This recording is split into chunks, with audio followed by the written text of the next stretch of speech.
What's up, everybody? Tonight, we're going to do a little bit different video. Let's talk late model, specifically daily drivers. Now, most of you are on this channel because you've seen either fabrication work or my old hot rods. This is what I do during the day. I fix late models. My toolbox, all my tools take up this entire wall. I'm staying late tonight because I want to wrap that up so I can test drive it in the morning. And this is my wife's car, just doing some preventative maintenance. But I wanted to talk to you guys because I seen some stuff related to a video that I did about a month ago. And I wanted to touch base on that video and some stuff I've seen happening lately here at my day job and with people that I know personally. So this shop, I do not own. I work here. It's a blessing to work here. Look how nice these floors are and all the equipment is. It's awesome. And if you need it, they buy it. It's usually one request and you get it the next day. So super cool shop. I will put a quick blip of the sign of the shop out here. So if you guys are in the area and you want some work done, hit us up. But I wanted to touch base on a lot of things. The complaints that arose from the video that I brought up. I asked you guys for experiences with shop and what keeps you from going to a shop and performing repairs when recommended. In addition to that, I'm going to touch base on some stuff I've seen lately. We've had a lot of people freaking out and getting upset about complimentary inspections on all these. I'm going to show you why they're important tonight, because it's just, I feel like it's a lack of knowledge that is causing the frustration. So I'm going to try to put some of that at ease.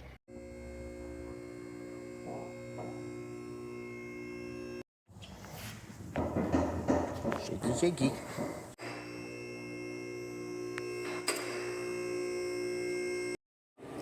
Gotta let the machine wake up.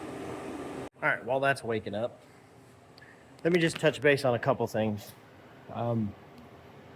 that I heard from that last video that I'm talking about, where I asked you guys what stops you from doing repairs. And I wanted to add to that, why do people get mad at complimentary inspections? I'm going to target you older guys when I say this, because I am in my mid-40s. I feel it's okay at this point in my life to go ahead and call you guys out. So I've spent the last 30 years trying to learn how to do this craft. Now, I say trying to learn because you will never stop learning if you do this professionally. Anyone that tells you they know enough to be A100 on top of it, they either A, work at a one-make shop, or they're full of shit. You never stop learning. It's a non-stop deal. You never stop buying tools, equipment, any of this stuff, electronics. That one scan tool, close to 10 grand. That one machine that does one type of Freon, 9 grand. We got another machine that does R134A, same price. All these service machines, they all cost money. The fluids that go in them cost money. The upkeep on the machine costs money, and the technician to run them costs money. Those cost money. To secure that costs money. Everything that's inside them costs money. And the shop owners have to cover my tools and everyone else's tools in here as well in case of something happening. And we live where hurricanes exist, so that's not any cheaper. I say all that to say this. The number one complaint I had was the cost to fix these cars. Your shop didn't make it that expensive to fix the cars. When you've got knowledge from 1984 and every car you owned was front engine, rear wheel drive layout, and maybe you lived where there wasn't emissions and you could okey doke the repairs, and it was probably vacuum operated carburetor type stuff, it was easy to keep up on it. And it didn't cost much. You could get to everything. Fuel pumps would take you 45 minutes if you were slow and you fumbled some stuff. Now, GMs have fuel pump drivers, fuel pumps, diesels You've got lift pumps, and most of these late models are getting direct injection, so they've got lift pumps, injection pumps. Everything's changing. And we have no one to blame but ourselves. We wanted more comfort, more reliability, more longevity, the ability to go further, the ability to be more comfortable, and we wanted the cars to also last 300,000 and 400,000 miles. Back in the 60s and 70s, if you had 100,000 miles, that car was cooked. It was done. So now we've got air conditioning systems that run to the back of the car, heating systems that run to the back of the vehicle, front engine. Underneath this is a differential that has a drive shaft going to it. You've got a transfer case behind the transmission, a rear diff, a front diff. All four wheels are driven. You've also got to be able to fit all the components to make the AC work under here. Vacuum pumps to make the brakes work, direct injection pumps to make the fuel injection work. It's just a lot. PCMs, ECMs, junction blocks, batteries. You got to fit it all. And you've got a front wheel drive. You don't have a drive shaft. You don't have a rear differential. No rear axles, right? No rear gearbox, none of that. And that all sounds great till you realize that every bit of that stuff that I just said, from transmission, gearbox, differential, axles, everything, is all under here. It's between your hood and this skid plate, and it's all crammed in the front 36 inches of the car. That has to do your steering, carrying the load, driving the car down the road, continue to keep you comfortable while operating anti-lock braking systems, being quiet, fuel injection, emissions, all that stuff has to fit right here. So what that causes is when you have to work on these cars, it's not just pull this part, put a new part in. There's things in the way. So like for this, to do an oil change, I've got to pull skid plate, trap door. If I want to just do it quick and easy like Jiffy Lube does, I can pull the trap door, drop it, hope nothing leaks in here. It's going to. And then put it all back together and just let it drip out going down the road. I don't do that. I'm going to pull the plate and drain it all into the pan nice and clean, so that when my wife gets the car back, I don't have to hear about drips in the driveway. And that's how I do every car here. You got to clean them when you're done. Everything takes time. The next complaint I heard about was cost. Okay, let me touch base on that. So this car, my wife got a really good deal on it because it's I call it her COVID car. She got it because the lot that we had bought her first one at during COVID ran out of used inventory. So they called her and said, hey, we'll buy your car back and put you in something new, or we'll just cut you a check for yours. She went. She loves these things. They made her a good deal. Payment dropped by a bunch of money. They gave her a smoking deal on this compared to new ones at the time. I think she's under 30K in this. This same car right now is almost 40. That is a Yukon Denali. The cost to own one of those today, if it's not six figures, it's real close. And then you got this guy over here. Toyota RAV4, pretty typical car, but even those are 40 plus, depending on how you have them kitted out. So that's just to own the thing. Now, most people don't feel that because they're making payments every month, and they figure it doesn't matter what kind of car I drive because I'm gonna have a car payment, right? Well, I don't roll that way. All my junk is paid for, minus the Maserati. I feel like such a douche every time I say stuff like that, but I have one. I gotta live with it. So this car costs that much, right? These guys have a 100,000 mile powertrain warranty, 60,000 mile bumper to bumper. Everything's covered for 60K. GM is less than that, but they do have a warranty. Toyota is somewhere in between the two. And of course, you got Hyundai with another 100,000. Ford has a big warranty. 30 years ago, cars didn't have warranties. You bought the car, and it was up to the individual dealers that you bought them at as to how well they would take care of you. And that was usually dependent on what kind of car you bought and how much money you spent with them. So prices were lower because of that, because manufacturers didn't have to cover the car and any breakage and mistreating that you may or may not put into your car. They have to cover it for that period of time. So there's money involved in that. There's also money in the parts. The materials are made out of different metal, different fabrics. Let me show you guys. This one's probably not. So Kias are still considered not the lowest end anymore, but they aren't the highest end. But they still have things like carpeted fender well covers for noise suppression. You've got independent rear suspension, which actually costs way more money to engineer. All these parts cost more. If you look at something like a little Fiat, it's just a straight axle with a couple of springs on it, and it's basically a swing arm. This will ride way smoother than that, but it costs more money. You've got sway bars, coil springs, shocks. You've got another set of rotors and another set of calipers, 2 arms. I mean, this is a simple strut setup, but it's still very intricate. All those cost money. All those parts have bushings and wearable components, and you've got bearings, and you've got all kinds of stuff that needs attention. So when a shop, an independent shop, offers you an oil change and they're offering you a free inspection, that free inspection, yes, they're going to tell you things that are wrong with your car. I'm here to tell you right now, most of you watching this, I don't care who you are, most of you don't take care of your car right. And that's not to be mean, but you just don't understand everything that's required to go into these late model cars. And that's fine. You don't have to. Let them do the inspection.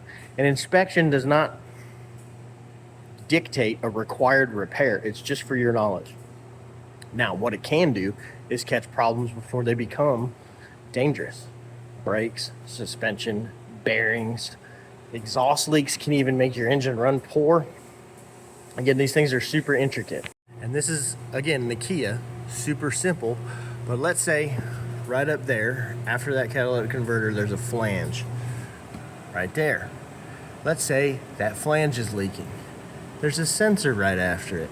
If that flange is leaking and exhaust gases are leaking, that sensor is going to read incorrectly, and it's going to send the wrong information to the engine's ECU, telling it that the fuel mixture is off by the wrong amount.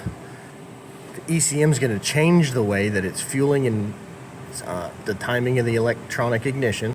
Your fuel mileage is going to go down. You're going to wear out ignition parts, and it's going to run like crap. You're going to use more fuel, and you're going to notice a difference. And that's just an exhaust leak. On the old hot rods, an exhaust leak is just an annoying noise. Something as simple as an exhaust leak can cause big problems now. A wheel bearing. The wheel bearing being off, the reluctor wheel on the bearing won't read correctly. Your ABS system won't work. Your traction control won't work because the ECM doesn't know what that wheel's actually doing because it's incorrectly reading. All this stuff matters, but all this stuff costs money. So do yourself a favor and at least accept the free inspections. Is it a way to upsell? Absolutely. The upselling occurs because most of the time these oil change specials don't make a shop any money. They don't. And you don't learn anything about your car. So yeah, it's a give and take. At the end of the day, this is still a business. But it doesn't have to be one that's misunderstood to where everybody thinks that they're trying to rob each other. Because, man, this thing thinks longer than me during the SATs, man. So, like this, for example, still a GMC Chevrolet product. Super straightforward. Everybody that watches my channel I know has some kind of experience, good or bad, with a GM vehicle. They've been around in the US forever. These things now have problems that most people in their driveway aren't going to catch. I had one today that a customer, older gentleman, retired, drives it every now and then. We call them snowbirds down here. Those are people that come down during the winter where it's way too cold where they're from. So they come down here during the winter to wait out the bad weather. He only drives his car during that time of year. So it's a 2017 GMC Sierra, super nice truck. I actually commented how much I liked the truck when it came in, but he only had 60,000 miles. That's very low mileage for a truck that age in today's standards. So it came in with a misfire. It is a DOD engine, which is displacement on demand. It has the ability to shut down 4 cylinders to free up some gas mileage while going down the highway or putting around town. It basically runs as a 4-cylinder while still remaining balanced, which again, that takes money to engineer and figure out, and all those components cost more to shut down 4 cylinders. It's not just turning off an injector and turning off a coil. You actually have to shut down the valve train. That's another video. We're not getting into that today, but it's not just turning off an injector because that flat out would not work. So there's a lot involved in that. So you have to stay up on your oil changes. You have to use the proper oil for that because those components are very intricate. 1030 don't cut it no more. A lot of these trucks are using like 020, 520. This takes 520. My wife's Fiat takes a 1540, which is thicker than this. These take a 020 now because of everything internally. It's just a different ball game nowadays. So anyway, that other GM, he had changed spark plugs and stuff at 50K. But keep in mind, when I saw the truck 15,000 miles later, 4 years had passed. 4 years of sitting in a driveway in a humid environment, not being run, not being used, not getting moved around, not being brought up to temp. Your spark plugs will corrode, and that's what happened. He had a misfire, and he had recently, as far as the car's life goes, done a tune-up on the car. Keep in mind, the service interval on a lot of these late models is 75 to 100,000 for spark plugs. It's a huge interval. But that's assuming you're driving the thing. So there's the way these cars are engineered now, it's just more expensive to keep up on them. You got to think back in the 80s, everybody used to talk crap about how expensive it was to keep up on like a Ferrari or a Lamborghini or, you know, those high-end cars. People would rag on the guys that buy them, go, yeah, well, the next time you get a service, it's going to cost X, X, and X. That has more technology in it than those cars do. That has 10 times the computing power at least, and the longevity of about 4 of those. So keep that in mind when you're crying about late models. These things are engineered way crazier. So there's a lot to touch base on that. I need to get to work. I'm just doing an oil change and an air filter on that, but I wanted to address a couple things that came up after that video. Whoop. So keep all that stuff in mind when you are worried about the prices. Are there people out there that are doing bad things? Yes. Not every shop is a good shop. You need to shop around. Look at reviews. Go and talk to the owner. Go and talk to the mechanics. You know, a good shop is going to be a good fit for you and your car, and you're going to feel comfortable going there. That should just be the deal, right?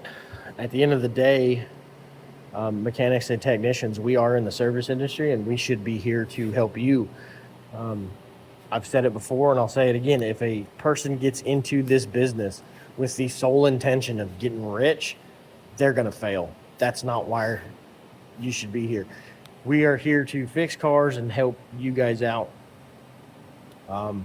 Unfortunately, though, it costs money. This is one of the only professions in the world where I have to spend money constantly in order to keep doing it.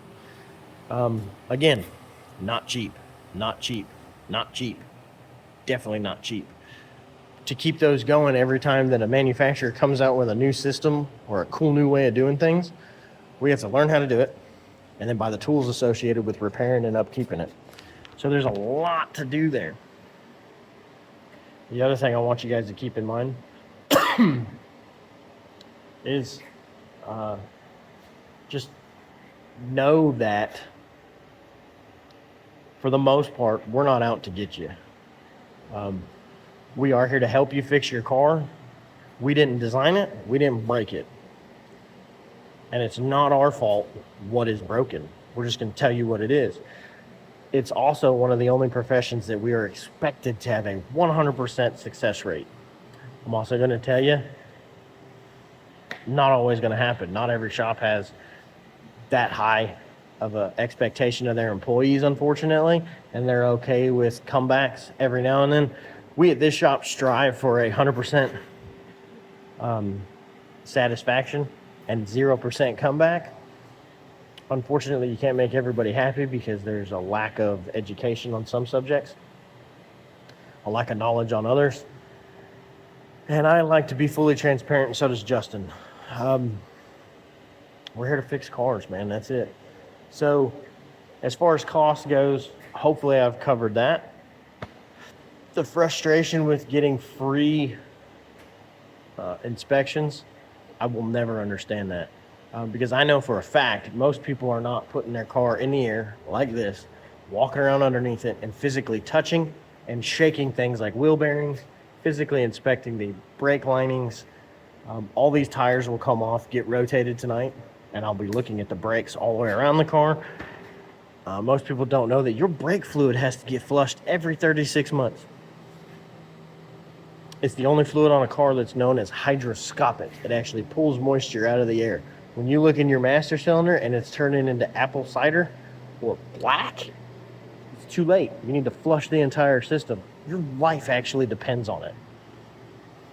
And people will call us liars for that. Look it up. It's actually on the internet. You can Google it. We're not making that stuff up. The days of people trying to screw you over, at least down here where we're at, they're gone. We try like hell to do our best and educate people as we go. I'm not in my shop, so I figured I'd do a video on this with permission from Justin to just try to get you guys some information. What I want from you guys is, if you've made it this far, leave a comment.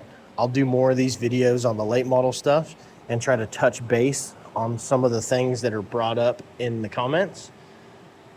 My goal here is to educate. I'm not making anything off YouTube. You can look at the number of subscribers I got and fully understand that. I don't make nothing. I make all my money in here. And I'm not a rich guy. Most of the stuff you see me doing in the shop, fabricating, it costs me time. I build those cars with a lot of scrap. And it takes me forever to buy parts. It's just part of what it is, but it's something that I'm passionate about. So I want you guys to tell me what has bothered you about shops in the past. Let's have a discussion about why costs are so high. I'll try to help you guys understand different things about your vehicles. I'm not here to diagnose your car. You'll have to bring it to the shop for that. And I'm not here to upset anybody. I'm actually here to try to help. So what can we do to do that? What can we help everybody else understand about this industry so that not everybody's angry all the time at your mechanic? Because it's not his fault. He didn't break your car. He didn't design your car.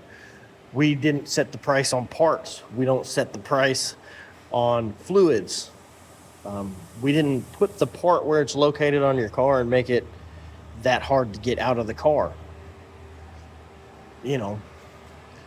We are also part of one of the only professions where every single person that knows that you do it tries to get you to help them for free or at an extreme discount. Guys, I'm going to tell you, that's rude. I don't ask you to come do my taxes for free. I don't ask you to come paint my house for free, do my plumbing for free, build my house for free, pave the roads I drive on for free. Stop doing that. Your mechanic friends don't appreciate it. And if you're asking your mechanic for a discount, you're not their friend. You're just not. Pay them. Costs a lot of money for all the stuff that hides in here. All the drawers are like that. And I have to have all that stuff to work on that stuff. So tell me what we can discuss and help you guys understand in a better light. what frustrates you about shops, what do you appreciate about shops, and did you have bad experience with a shop, and maybe I can help you understand better why that went that way. Sometimes it's because the shop is just full of jerks. But I had one friend telling me stuff that they had, and I think it really did, Megan, if you're watching, a lot of that was a misunderstanding on your guys' part, unfortunately. And I'm not going to air out what happened to you guys here publicly unless you say it's okay and we have that talk later.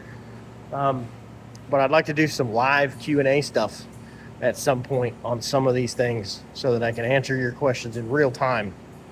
So let me know if you guys want to see some of that, if you want to be involved in some of that. We'll go over it, but I feel like I'm rambling at this point, so it's late. I'm going to do some service stuff on this, and I'm going to try to get the AC on that one charged, and then I'm going home. It's dinner time. Hope y'all had a good day. Hope you're having a great week, and hopefully so far your new year is doing good. It's just about ready. But I hope everything's going good for you guys, and we'll keep on going. With any luck, tomorrow night I'll be back in the shop, and we'll be back on the 66. We're going to start cutting them cab mounts off and get that thing ready to start going back together, finally. And then we can start doing some engine work. So, love y'all. Appreciate y'all. If you watched this far, you're a hero. Leave a comment. Let's have a chat.